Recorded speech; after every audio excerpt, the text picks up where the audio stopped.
भारत को स्वतंत्रता मिलने में न जाने कितने वीरों ने अपने प्राण गंवा दिए और न जाने कितने आंदोलनों में समाज ने अपने आप को झोंक दिया। ऐसा ही एक आंदोलन था नील विद्रोह। नील विद्रोह गरीब किसानों का अंग्रेजी हुकूमत के खिलाफ बड़ा आंदोलन था। आइए जानते हैं इस विद्रोह के बारे में।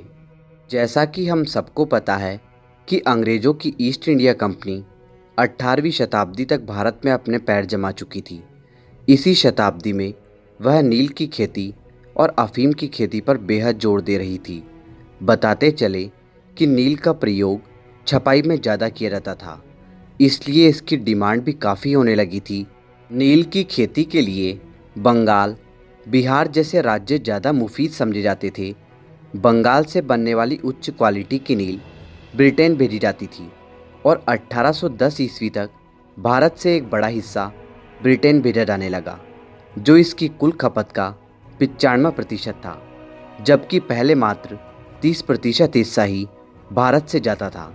आपको यह जानकर आश्चर्य होगा कि कई ब्रिटिश अधिकारियों और बिजनेसमैन ने नील की खेती पर फोकस करने के लिए अपने दूसरे व्यापार और नौकरियां तक छोड़ दी थी और यहाँ से शुरू हुआ इंडियन फार्म्स और रैयतों पर अत्याचार। ज़्यादा से ज़्यादा प्रॉफिट कमाने के लिए अंग्रेज़ लोगों को सस्ते मज़दूरों की आवश्यकता थी और इसके लिए दो तरीके अपनाए गए। नील की बागानों के मालिक बड़ी संख्या में मज़दूर लगाकर उन पर अत्याचार करके खुद नील की खेती करते थे। चूँकि ज़मींदार होने के कारण तमाम किसानों पर उनका नियंत्रण था और अंततः यहाँ का प्रोडक्शन अंग्रेज़ों के हवाले किया जाता था। दूसरा तरीका यह था कि खुद अंग्रेज़ व्यापारी और अधिकारी रैयतों ज़मींदारों से ज़बरदस्ती उनकी ज़मीन लीज पर ले लेते थे और इसमें वह भारतीय मज़दूरों को काम पर लगाकर ज़बरदस्त प्रॉफिट बनाते थे। जाहिर तौर पर भारतीय किसानों, मज़दूरों और ज़मींदारों तक का शोषण होने लगा और वह कर्ज के जाल में दबते चले गए। बस फिर क्या था, बगावत की पृष्ठभूमि तैयार हो गई और 1858 में ज़मींदारों और किसानों ने नील की खेती करने से मना कर दिया। 1858 में बंगाल के नदिया डिस्ट्रिक्ट के गोविंदपुरा गांव में वहां के लोकल लीडर दिगंबर विश्वास और विष्णु विश्वास ने सबसे पहले आंदोलन स्टार्ट किया और धीरे धीरे यह पूरे बंगाल में फैल गया। किसानों, मज़दूरों ने नील की फैक्ट्रियों पर हमला शुरू कर दिया और इसमें न केवल पुरुष बल्कि महिलाएं भी शामिल थीं। ज़मींदारों के साथ ने इस विद्रोह का दायरा काफ़ी बड़ा कर दिया।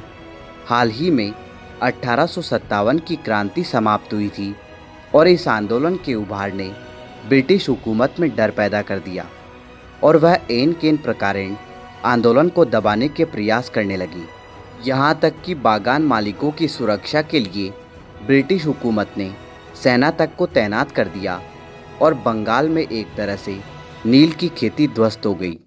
बाद में ब्रिटिश अधिकारियों ने बिहार के किसानों की तरफ नील की खेती के लिए रुख करना शुरू कर दिया, लेकिन 1917 में महात्मा गांधी ने चंपारण आंदोलन शुरू करके अंग्रेज़ों की मंशा पर पानी फेर दिया। जाहिर तौर पर भारतवर्ष में हुए बड़े आंदोलनों में नील विद्रोह का नाम लिया जाता है, क्योंकि इसने पूरी ब्रिटिश हुकूमत को सिर के बल खड़ा कर दिया था। यहाँ तक कि ब्रिटेन में बैठी महारानी विक्टोरिया तक इस विद्रोह की खबर फैल गई थी और इसी दबाव के फलस्वरूप ब्रिटिश मजिस्ट्रेट को नोटिस जारी करना पड़ा कि रैयतों को अनुबंध मानने पर विवश नहीं किया जा सकता। जाहिर तौर पर एक तरह से यह ब्रिटिश हुकूमत की हार थी। तो दोस्तों, यह था नील विद्रोह आंदोलन का इतिहास।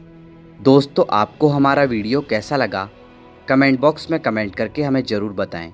धन्यवाद दोस्तों, इसी तरह के इंटरेस्टिंग और इन्फॉर्मेटिव वीडियो देखने के लिए हमारे YouTube channel the historic Bharat को अभी सब्सक्राइब करें और बेल आइकन का बटन दबा दें, जिससे आपको हमारे लेटेस्ट वीडियो सबसे पहले मिल सके।